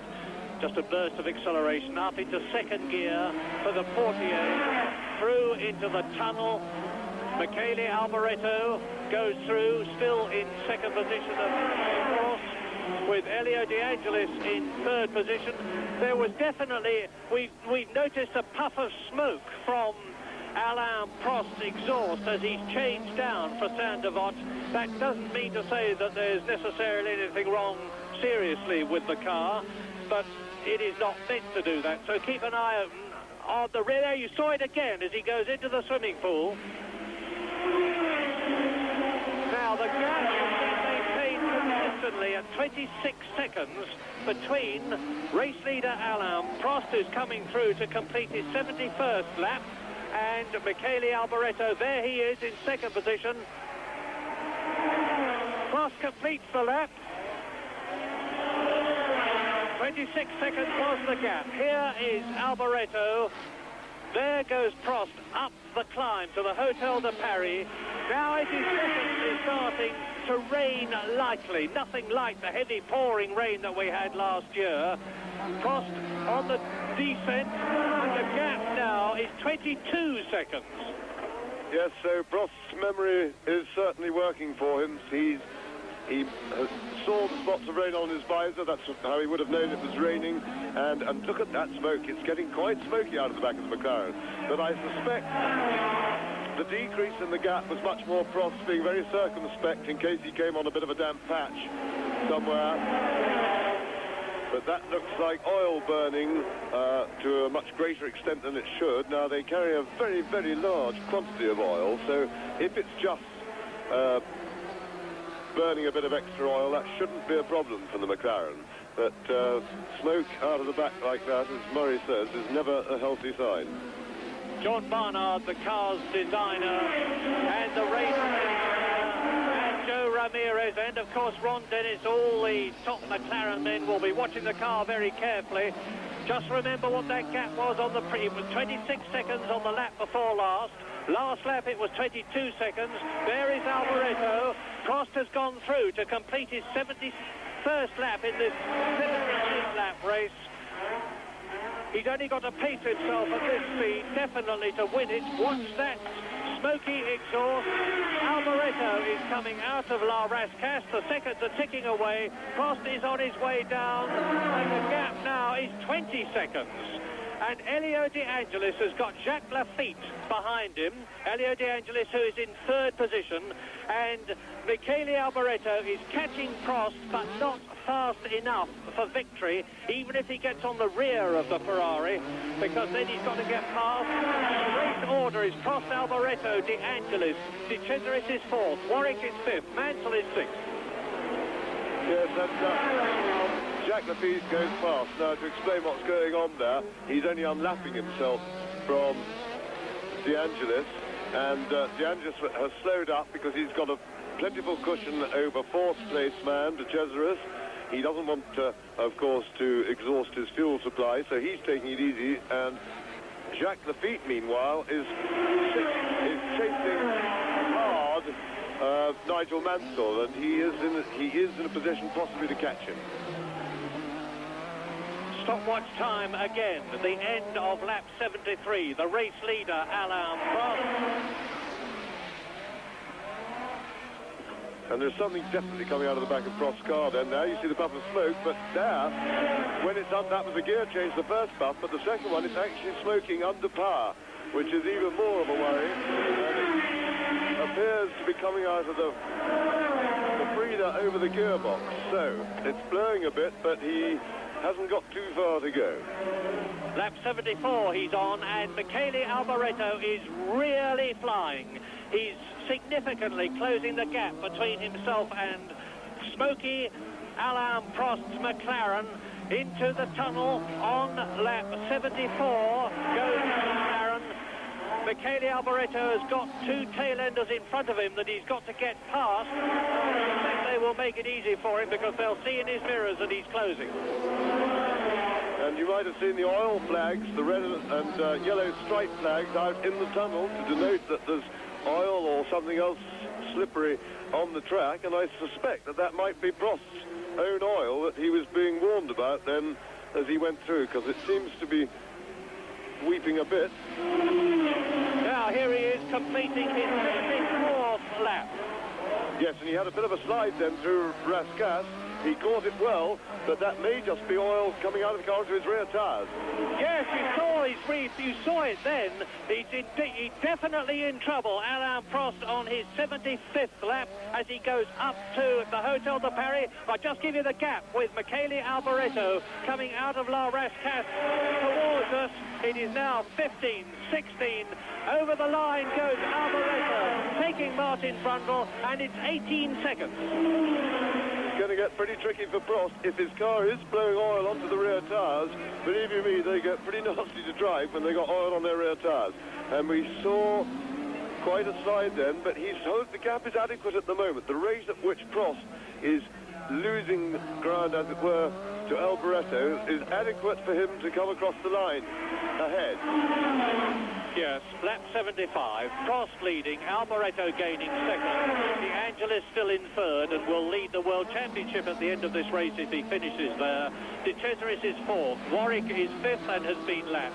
Mansell is sixth, Lafitte is seventh, Rosberg is eighth, Boutsen is ninth, Palmer is 10th, Brundle is 11th, and the last man still running in the non-turbo Tyrrell as down to La Rascasse in the closing stages of lap 75. And Michele Alboreto going through and Derek Warwick to lap him, and Warwick is in fifth position. And Prost is approaching me now. Prost goes past me now, and Michele Alboreto is coming out of the swimming pool complex of corners into La Rascasse, and I think it's going to be another 2 seconds gain, but as James has just said, that is not nearly enough in the 3 laps to the left, including the one that they are on now. And you can see, by the way, that the tyres are definitely getting wet. In fact, Prost has extended his lead. It is now 21 seconds. And the spots of rain are increasing in intensity. It's going to be, I think, a wet couple of last laps. And the oil flag marshal pointing ahead of him into the tunnel as Prost goes into it on his 76th lap with 77 and 78 laps to go. The 77th and 78th of this one. But he has a 21-second cushion between himself and Michele Alboreto, and if he can just keep the car running, that is more than enough. Yes, there's more drizzle now than there has been before, but still not enough to actually make the track surface wet. It just needs a little bit more to liven it up that way, and of course that would be a big problem for Prost if he's got oily rear tyres, because a bit of water mixed in with that lot makes things makes it really a major handful. However, Prost looks pretty steady, pretty collected. He knows how far away Alboreto is. He knows he has only got to keep things together and get it home mechanically to win the race. And Prost is coming up to a couple of tail-enders who are going to delay him. I don't think he's going to take a chance to try and get past them, and I don't really see why he should. The gap between Prost and Alboreto is 18 seconds still. So although Alboreto definitely close, and the smoking car there was De Cesaris or was it Lafitte's Ligier? Let's have a look. It's De Cesaris' car. De Cesaris is in trouble, and he is in fourth place. Right behind him, you see one of the Williams cars, and taking him into the tunnel as Prost comes out of the tunnel. He's got the Williams in front of him, and in front of the Williams is the troubled Andrea De Cesaris in 4th place. We're on lap 77 now, and Prost seems not to be troubled at all from the way he went past the Williams there. Now he's closing up on and about to lap the 4th place man, who is Andrea De Cesaris, and Prost will be going through now to start his last lap. We're watching the officials at the start here to see one of them step forward and hold up the one finger, which indicates that the race leader, Alain Prost, who is in charge of the running of the race, as he controversially was last year, has indicated to Alain Prost that he is now on his last lap in the lead for the 2nd year in succession, and he's facing, as he did last year, rain, but not nearly as heavy as it was in 1984. Alain Prost is about to, if he finishes this lap, not only win, but give himself another 9 World Championship points to make it 18 altogether, and that will give him equal World Championship 2nd rating with Michele Alboreto charging hard in 3rd position, but the championship leadership will still be held by Elio De Angelis, adding 4 points to the points he already has, 16, 20 in all. But this is the man. Prost leads on the last lap, Alboreto 2nd, De Angelis 3rd, De Cesaris still 4th, Warwick 5th, Mansell 6th. There's Prost. And Lafitte is now up into 6th position, ahead of Nigel Mansell. It looks as though Nigel Mansell is not, after all, going to get that cherished 1 World Championship point. But here is the leader, here is the winner, Alain Prost, in the Marlboro McLaren with the tag engine for the 2nd year in succession, wins the Monaco Grand Prix. He will jam on his brakes, I'm sure, because he will want to make sure that his car is not underweight, as it was adjudged to be at San Marino, but he's going to go on and do that victory lap. So, subject to official confirmations, Alain Prost wins the Monaco Grand Prix from Michele Alboreto 2nd, Elio De Angelis 3rd, Andrea De Cesaris 4th, Derek Warwick in 5th position, and Jacques Lafitte in 6th place.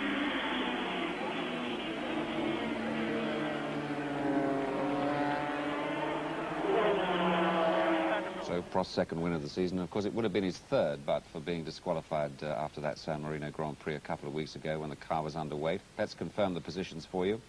Prost gets 9 points today. Alboreto 6, De Angelis 4, De Cesaris 3, Warwick 2, and Jacques Lafitte 1. We'll confirm what that means as far as the Drivers' Championship table.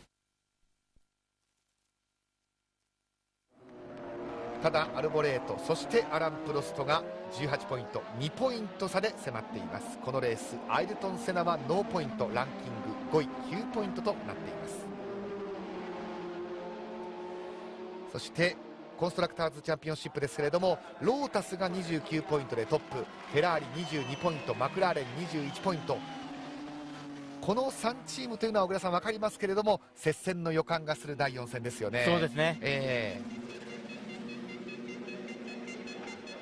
改めて85年のモナコ、最終的にはアラン・プロストが制したわけですが、振り返っていかがでしょうか。やはりプロストのその、強さ、堅実な勝ち方、これが本当に見て取れましたね。そしてやはりアルボレート、タイヤがパンクして2位になりましたけど、やっぱりドライバーの評価に厳しいエンツォ・フェラーリが見込んで選んだ男、その速さ、鋭さが見えましたよね。もうこの年のミケーラは本当に考えてましたね。さあ、コ・レーニエ対抗からトロフィーを受け取ってアラン・プロスト、フランス国歌です。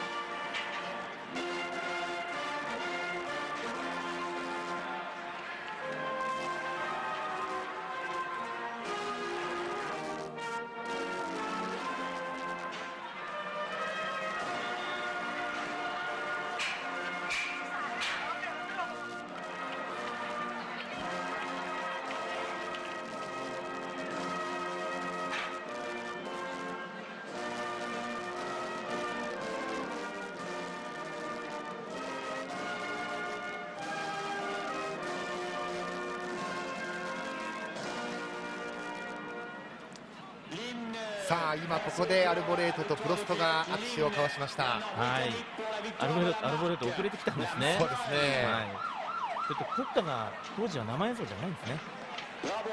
さあプロストが高々とトロフィーを掲げました。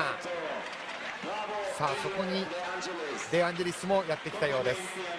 マクラーレン、フェラーリ、そしてロータスの3人が表彰台。タイトルへの思い強めるアラン・プロストの勝利で85年のモナコグランプリ幕を閉じるということになりました。 F1 レジェンズ、ここまでの解説小倉重則さんでした。小倉さん、どうもありがとうございました。ありがとうございました。